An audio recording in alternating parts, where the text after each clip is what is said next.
بسم الله الرحمن الرحيم. اليوم وكالة ألجكس احتضنت لقاء تقني لتعريف بالمنصة الإلكترونية لتيسير التجارة والاستثمار بين الدول الأورو متوسطية. عندنا 10 دول في البحر الأبيض المتوسط، 27 دولة في الاتحاد الأوروبي، من أجل التعرف على شروط الولوج إلى هذه الأسواق المهمة، لأن هناك تبادلات إقليمية بين الدول الأورو متوسطية تقدر ب 17 مليار دولار.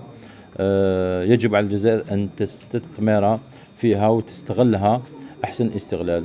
اليوم من مهامنا الأساسية هو دراسة الأسواق ومساعدة المتعاملين الاقتصاديين على الولوج إلى الأسواق الدولية، لا سيما منها الأوروبية ودول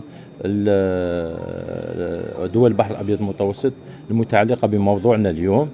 اليوم خبراء حاضرين معنا، وكانوا استفادوا إطارات وكالة ألجكس وإطارات وزارة التجارة من تكوين المكونين، من أجل أنهم هما يصبح عندهم مؤهلات أنهم يكونوا المتعاملين الاقتصاديين ناشطين في مجال الإنتاج أو التصدير، من أجل تسهيل عمليات البحث، وكذلك البحث عن أسواق ومنافذ دولية لتصريف المنتوجات الجزائرية ذات الجودة العالية والأسعار التنافسية.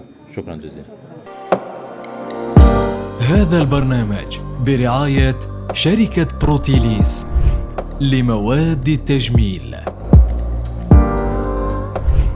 بروتيليس، الجمال للكل.